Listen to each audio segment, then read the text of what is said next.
लंबे वक्त के बाद देश के प्रधानमंत्री नरेंद्र मोदी ने सच्चे मन से कृषि कानूनों को वापस लेने का फैसला लिया है। उन्होंने अपील भी की कि अब किसान अपने घरों को लौट जाएं और एक नए दिन की शुरुआत करें।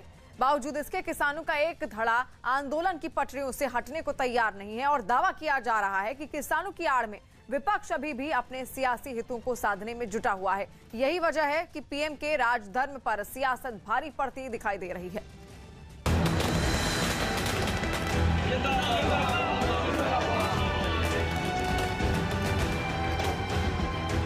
इस महीने के अंत में शुरू होने जा रहे संसद सत्र में, इसी महीने में हम तीनों कृषि कानूनों को रिपील करने की संवैधानिक प्रक्रिया को पूरा करेंगे। माफी मांग रहे हैं जब 600-700 किसान शहीद हो चुके हैं।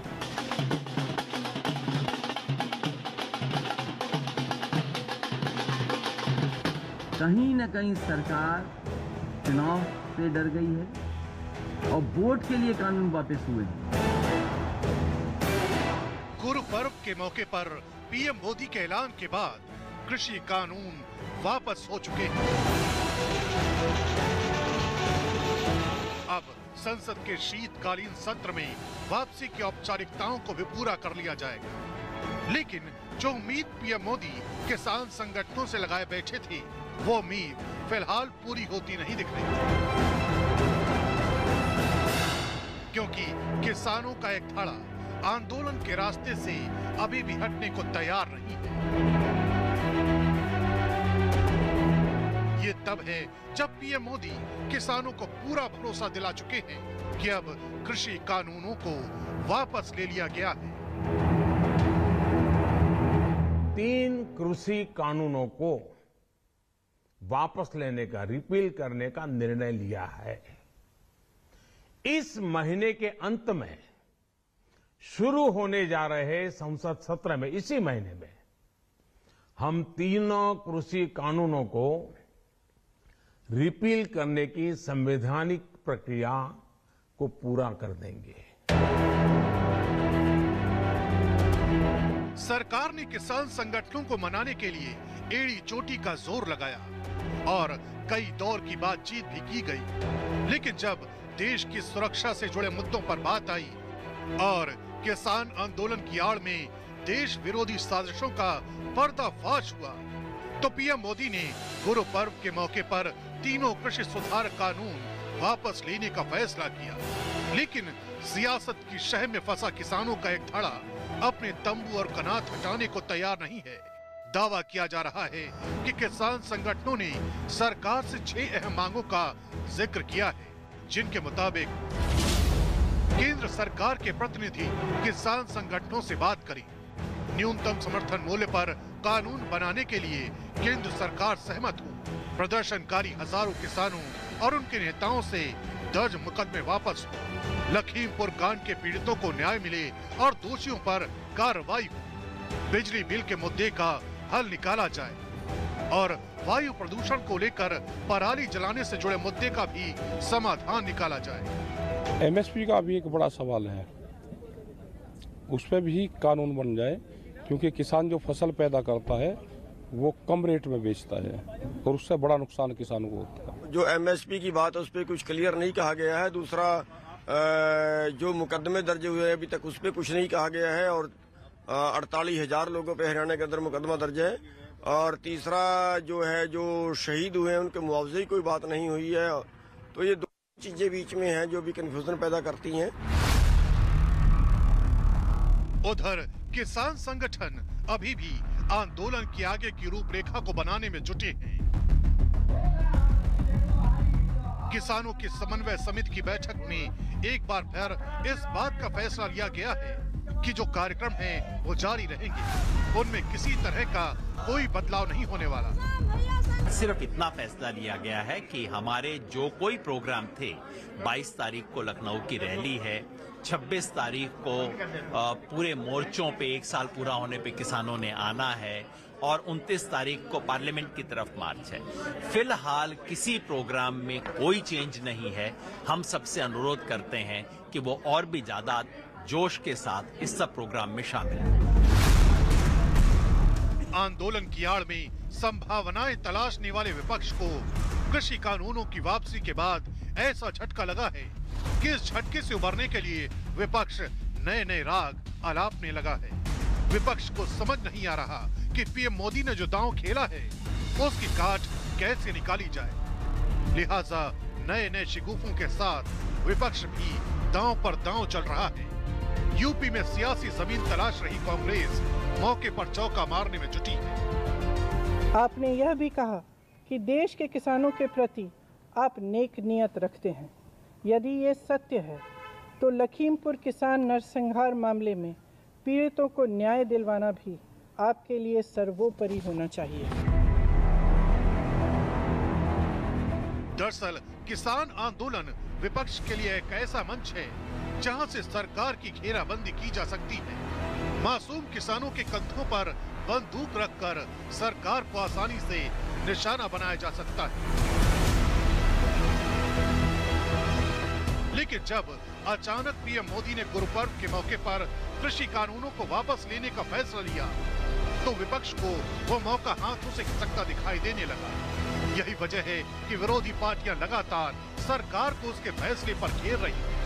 नाल MSP है जिहड़ी ओदी भी सानू गारंटी चाहिदी है। हुण जिस तरीके दे नाल सानू प्रोक्योरमेंट दे विच और जिस तरह दे नाल सानू शैलरां नूं तंग कीता जांदा है, विश्वास टुट गया है।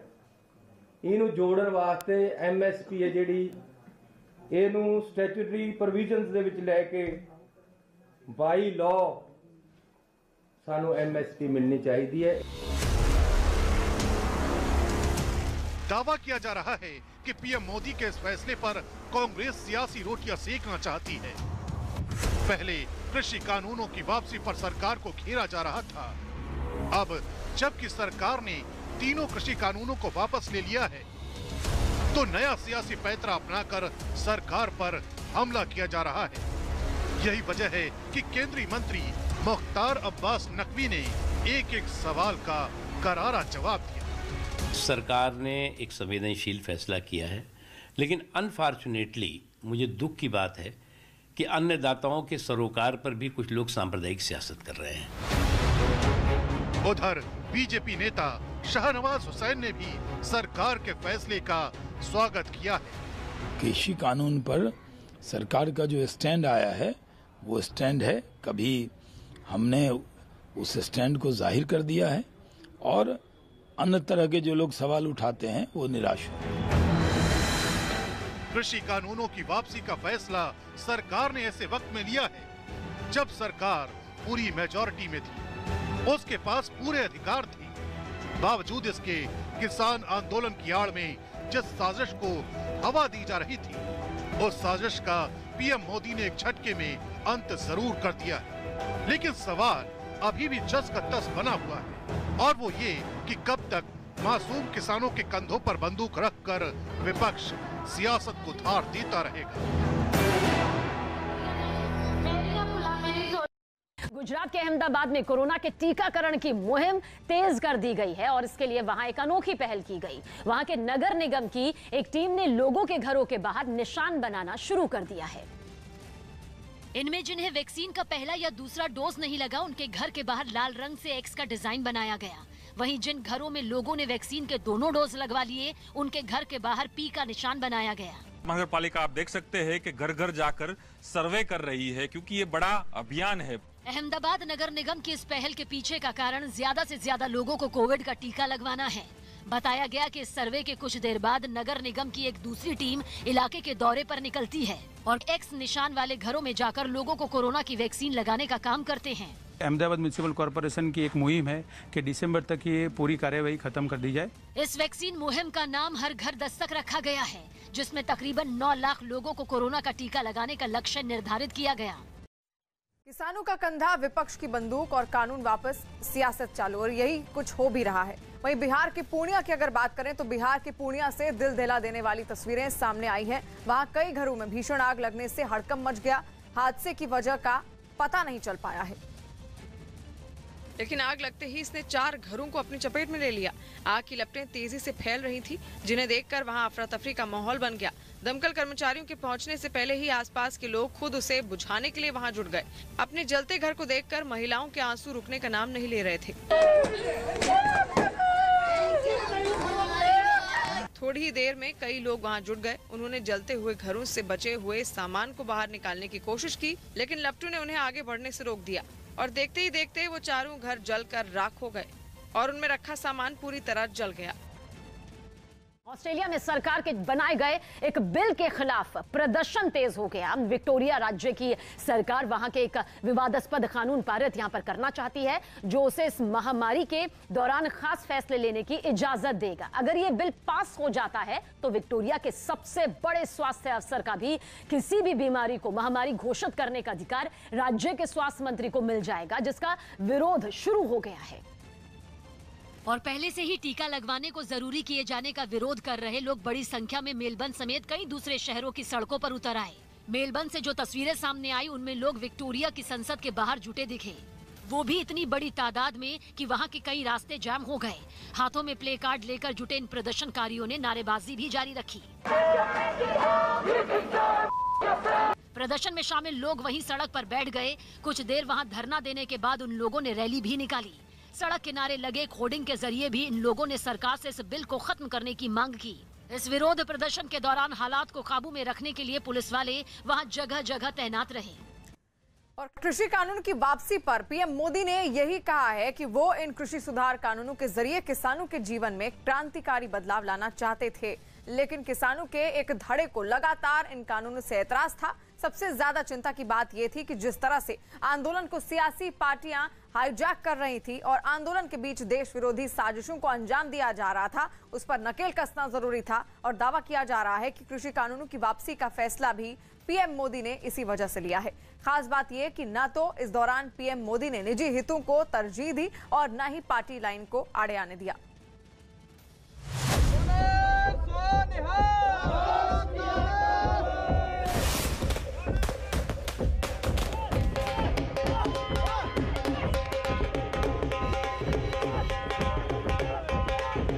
हमने 3 कृषि कानूनों को वापस लेने का, रिपील करने का निर्णय लिया है। अपने अपने घर लौटे, अपने खेत में लौटे, अपने परिवार के बीच लौटे। हे देवी, मुझे ये वर दीजिए कि मैं शुभ कर्म करने से कभी पीछे ना हटूं। सौगंध मुझे है मिट्टी की, मैं देश नहीं मिटने दूंगा, मैं देश नहीं रुकने दूंगा, मैं देश नहीं झुकने दूंगा। सियासी हितों से ऊपर पीएम का देश हित, देश विरोधी साजिशों को करारा जवाब। राजनीति पर भारी पीएम की राष्ट्र नीति। इस महीने के अंत में शुरू होने जा रहे संसद सत्र में, इसी महीने में, हम तीनों कृषि कानूनों को रिपील करने की संवैधानिक प्रक्रिया को पूरा कर देंगे। पीएम मोदी को दुनिया कठिन फैसलों के लिए जानती है। सियासी दल भी इस बात को बखूबी समझते हैं कि अपने दूरदर्शी फैसलों को लेकर पीएम मोदी कितने सजग रहते हैं। लेकिन जिस कृषि सुधार कानून को लेकर लंबे वक्त से किसानों का एक धड़ा आंदोलन पर डटा था, उस आंदोलन में देश विरोधी ताकतें लगातार चिंता का सबब बनी हुई थी। आंदोलन के बीच से जो तस्वीर निकल कर आ रही थी, वो न सिर्फ डराने वाली थी, बल्कि राष्ट्र की सुरक्षा भी दांव पर लगी थी। कभी आंदोलन में हिंसा की आग को भड़काने के लिए विदेशी फंडिंग की खबरों ने जोर पकड़ा, कभी खालिस्तान समर्थक गैंग आंदोलन को हाईजैक करने लगा। इतना ही नहीं, 26 जनवरी को लाल किले पर हुई हिंसा ने सरकार के माथे पर शिकन की लकीरें पैदा कर दी, क्योंकि हिंसा के तार देश विरोधी टूल किट गैंग से जुड़ते दिखाई दिए, जबकि देश को खोखला करने के लिए आईएसआई के साजिश का भी भंडाफोड़ हुआ। जाहिर था कि भोले भाले किसान अलगाववादी तत्वों के हाथों की कठपुतली बनने लगे थे, जिससे समाज में टकराव और दरार दोनों नजर आने लगी थी। न्यूज 18 के अमिताभ सिन्हा की खबर के मुताबिक इस बार भी देश विरोधी तत्व मौके का फायदा उठाने की कोशिश में थे और वो हालात को अपने हिसाब से करने की कोशिश कर रहे थे। समुदायों में दरार से लेकर अराजकता का माहौल बनाने में देश विरोधी तत्वों ने दिन रात एक कर रखा था। ऐसे में पीएम मोदी ने पार्टी लाइन से ऊपर देश हित को चुना और किसान हित से जुड़े सुधार आगे भी जारी रखने पर जोर दिया। जो किया किसानों के लिए किया, जो कर रहा हूं देश के लिए कर रहा हूं। आप सभी के आशीर्वाद से मैंने मेहनत में पहले भी कोई कमी नहीं की थी। आज मैं आपको विश्वास दिलाता हूं कि अब और ज्यादा मेहनत करूंगा। 1980 के दशक में जब स्वर्ण मंदिर को युद्ध का मैदान बना दिया गया था, तब भी सिख समुदाय को नाराजगी, लेकिन उनके घावों पर मरहम लगाने की कोशिश नहीं की गई। इसके उलट पीएम मोदी ने गुरु नानक जयंती पर प्रकाश पर्व के मौके पर कृषि कानून वापस लेने का ऐलान कर दिया, वो भी ऐसे वक्त जब संसद के दोनों सदनों में मोदी सरकार बहुमत में है और कई राज्यों में बीजेपी की ही सरकारें हैं। फिर भी पीएम मोदी ने फैसला लिया जब ये साफ हो गया कि सिर्फ मुट्ठी भर लोग इसके विरोध में हैं और वो कृषि कानून के फायदे नहीं देखना चाहते। किसान कुछ समझने के लिए तैयार नहीं हुए। उनकी मंशा को देखते हुए माननीय प्रधानमंत्री जी ने बिल को वापस करने का काम किया है, इसलिए कि ताकि वो किसान इस चीज़ को समझ सकें और फिर से जो एक जिद पकड़े थे वो उनकी जिद खत्म हो और बैठ कर के बात हो। क्योंकि हमारी सरकार, माननीय प्रधानमंत्री जी लगातार इस बात को समझते हैं कि लोगों की बातों को हम समझें, और अगर वो समझ नहीं पा रहे हैं तो जिस तरह वो समझना चाहते हैं उनके बीच में बैठ करके वार्ता करके उनको समझाने का प्रयास करेंगे, सहमति बनाने का काम करेंगे। आदरणीय प्रधानमंत्री जी ने जो फैसला लिया है, उत्तर प्रदेश के लोग उसका बहुत स्वागत कर रहे हैं, अभिनंदन कर रहे हैं। आदरणीय प्रधानमंत्री जी ने किसानों से भी अपील की है और मुझे लगता है कि जो किसान हैं वो इस बात को समझेंगे और भारतीय जनता पार्टी और सरकार पूरी तरह से उनके साथ खड़ी है। हमारी सरकार का मानना है कि हम सब लोग किसान भाइयों के साथ हैं, उनके सुख दुख के साथी हैं। पीएम मोदी के इस फैसले को विरोधी सियासी चश्मे से भी देख रहे हैं और इस बात का आरोप लगा रहे हैं कि सरकार ने ये फैसला आगामी विधानसभा चुनावों में डैमेज कंट्रोल के लिए लिया है, लेकिन विपक्ष शायद इन आंकड़ों को भूल गया है। मई 2021 असम 93 में से 60 सीटों पर बम्पर जीत। मई 2021 पश्चिम बंगाल 77 सीटों पर जीत। 2016 में 3 पर जीत। मई 2021 पुदुचेरी पहली बार 6 सीटें जीतकर सरकार बनाई। फरवरी 2021 गुजरात 84% नगर निकाय चुनाव सीटें जीती। जुलाई 2021 यूपी में जिला पंचायत चुनाव 75 में से 67 सीटों पर जीत। अक्टूबर 2021 गांधीनगर नगर निगम चुनाव 44 में से 41 सीटों पर जीत। अक्टूबर 2021 बीजेपी प्लस असम उपचुनाव सभी 5 सीटों पर जीत। ये आंकड़े अपने आप में साफ करते हैं कि पीएम मोदी ने जो फैसला लिया है उसका मूल राजनीति से न जुड़कर राष्ट्र नीति से जुड़ा है। इस पूरी क्रोनोलॉजी में पीएम मोदी ने न सिर्फ अपनी राजनीतिक कुशलता का परिचय दिया है, बल्कि ये भी साबित किया है कि अगर बात राष्ट्र हित से जुड़ी है तो सियासी बंदिशों को तोड़कर भी फैसले लिए जा सकते हैं। पंजाब कांग्रेस के अध्यक्ष नवजोत सिंह सिद्धू ने इमरान खान को बड़ा भाई बताया, जिस पर सियासत गर्मा गई। सिद्धू पंजाब के कुछ कैबिनेट मंत्रियों के साथ करतारपुर साहिब गुरुद्वारे में माथा टेकने के लिए करतारपुर पहुंचे। और जैसे ही सिद्धू का काफिला करतारपुर कॉरिडोर से होते हुए पाकिस्तान की सीमा में दाखिल हुआ, उन पर फूल बरसाए गए। करतारपुर प्रशासन के अधिकारी खुद उनके स्वागत में बॉर्डर पर पहुंचे। इस दौरान दोनों के बीच बातचीत हुई, जिसमें सिद्धू ने पाकिस्तान के प्रधानमंत्री इमरान खान को बड़ा भाई बता दिया। On behalf of Prime Minister Pakistan सबकी तरफ से आपको खुशामदीद। मेरा बड़ा भाई, मेरा बड़ा भाई, उसमें बहुत प्यार। सिद्धू इसके बाद करतारपुर साहिब गुरुद्वारे जाने के लिए वहां से निकल गए। लेकिन उनके इस बयान पर देश में सियासी कोहराम मच गया है। बीजेपी के कई नेताओं ने कांग्रेस नेता नवजोत सिंह सिद्धू के खिलाफ मोर्चा खोल दिया है। सबसे पहले बीजेपी की तरफ से संबित पात्रा ने एक प्रेस कॉन्फ्रेंस की, जिसमें उन्होंने सिद्धू के बयान के बहाने कांग्रेस को पाकिस्तानी प्रेमी बताने की कोशिश की। सारे तार जुड़े हुए, कैप्टन राहुल गांधी, बड़े भाई इमरान खान, बीच में सिद्धू के करतारपुर से लौटने पर जब उनसे इस मुद्दे पर सवाल पूछा गया तो वो टाल गए। बीजेपी जो मर्जी कहे, जिन्हें मर्जी मैं कहते, कोई आरोप नहीं लाना। इस दौरान सिद्धू ने भारत और पाकिस्तान के बीच अमन और शांति कायम करने की भी बात कही।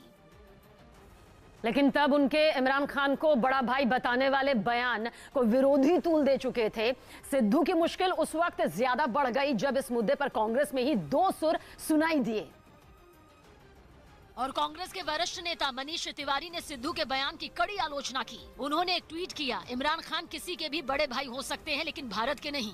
वहीं पंजाब कांग्रेस के विधायक प्रगट सिंह ने इस मुद्दे पर सिद्धू का बचाव किया। वाजपेयी जी गए, मोदी जी खुद गए। जब मोदी जी जफ्फी डालते हैं बीजेपी को कुछ नहीं, तो सारा कुछ ठीक लगता है। इसके अलावा अकाली दल के नेता मनजिंदर सिंह सिरसा ने भी सिद्धू के बयान पर तीखा हमला बोला। दिल्ली में मेट्रो और बसों में खड़े होकर सफर करने की इजाजत दे दी गई है। दिल्ली में अब मेट्रो और बसों में खड़े होकर सफर करने की इजाजत दे दी गई। प्रदूषण के गंभीर स्तर को देखते हुए दिल्ली आपदा प्रबंधन प्राधिकरण ने यह फैसला लिया। मेट्रो के हर कोच में 30 यात्री, जबकि बसों की सीट क्षमता का 50% यात्री खड़े होकर सफर कर सकेंगे।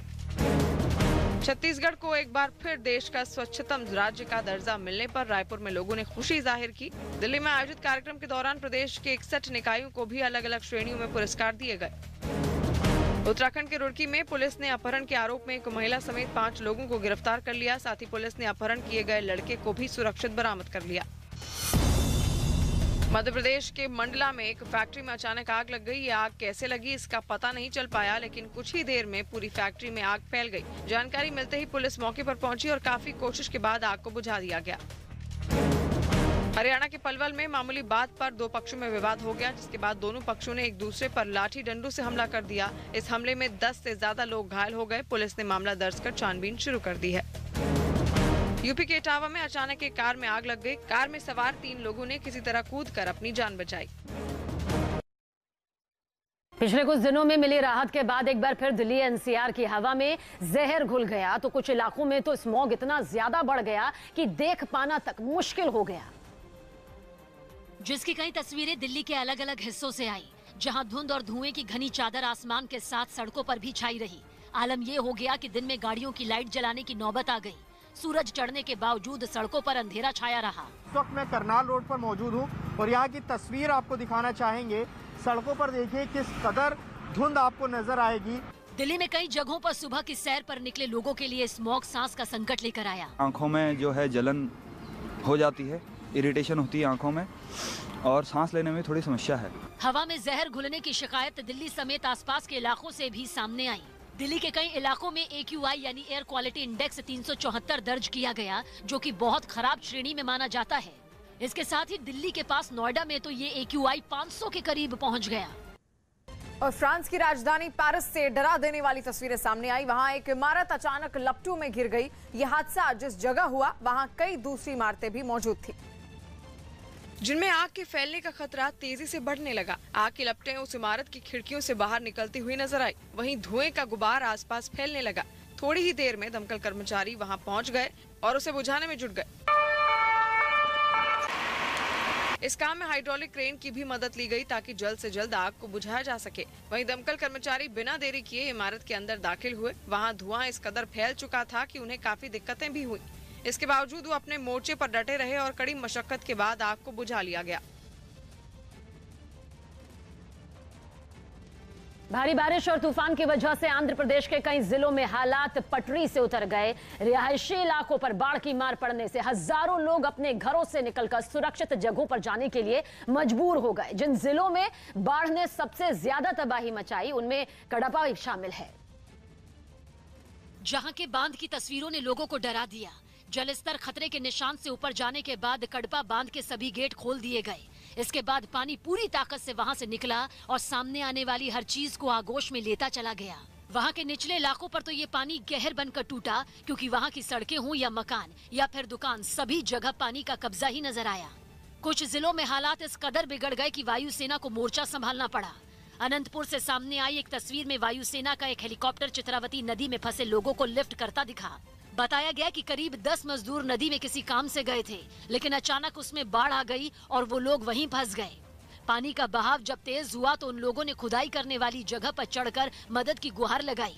इसके बाद वायुसेना का हेलीकॉप्टर उनकी मदद के लिए वहां पहुंचा और रस्सी की मदद से एक एक करके उन्हें बाहर निकाल लिया गया। वहीं एक दूसरे इलाके में भी भारी बारिश के बाद मकान ढह गया, जिसमें 2 बच्चों की मौत हो गई, जबकि कई लोग उसके मलबे में दब गए। लेकिन राज्य के कुछ ऐसे इलाके जहां हेलीकॉप्टर भी पहुंच पाना मुश्किल दिखाई दे रहा था, उन इलाकों में नौसेना के जवानों को राहत और बचाव के काम में लगाया गया, क्योंकि वहां दूर दूर तक सिर्फ पानी ही पानी नजर आया। चित्तूर से सामने आई एक तस्वीर में लोगों को आने जाने के लिए जो सड़कें बनाई गई थी उन पर नाव चलती दिखी, क्योंकि बाढ़ की वजह से सड़कों का नामो निशान तक मिट गया। इसी बीच लोगों की मदद के लिए नौसेना के जवानों ने मोर्चा संभाल लिया और नाव के जरिए उन लोगों तक पहुंच पाने में कामयाब हुए जो चारों तरफ पानी से घिर गए थे। इसके बाद आसमानी आफत में फंसे लोगों को सुरक्षित बाहर निकालने का सिलसिला शुरू हुआ। कमोवेश ऐसी ही तस्वीरें नेल्लूर से भी सामने आई, जहां बस स्टैंड बाढ़ के पानी में तैरता दिखाई दिया। वहां मुश्किलें इतनी बढ़ गईं कि लोगों को उसी पानी में चलकर अपनी जरूरतों को पूरा करना पड़ा।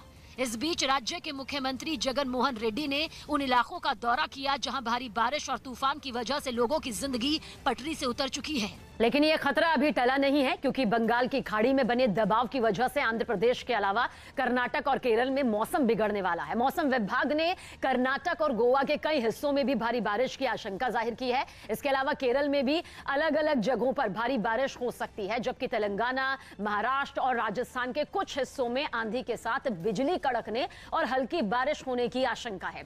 इस बीच मौसम विभाग ने मछुआरों को सलाह दी है कि वो अरब सागर के पूर्वी मध्य और मध्य क्षेत्र में ना जाए, क्योंकि वहां हालात बिगड़ सकते हैं, इसलिए सावधानी बेहद जरूरी है। और त्रिपुरा के उत्तरी त्रिपुरा जिले से दिल दहला देने वाली कुछ तस्वीरें सामने आई। वहां शरणार्थियों के एक कैंप में भीषण आग लग जाने से कई मकान जलकर राख हो गए और बताया गया कि वहां मिजोरम से आए शरणार्थी पिछले कई साल से रह रहे थे,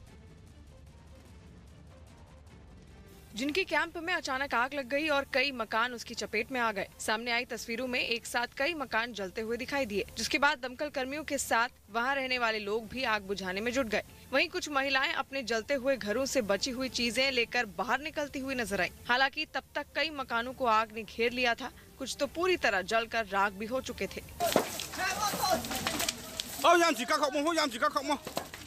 खबर है कि आग ने करीब 18 घरों को अपना निशाना बनाया। इस हादसे में लाखों रुपयों के सामान जलकर बर्बाद हो गए। बताया गया कि इस घटना में कुछ लोग घायल भी हुए, जिन्हें अस्पताल में भर्ती करवाया गया।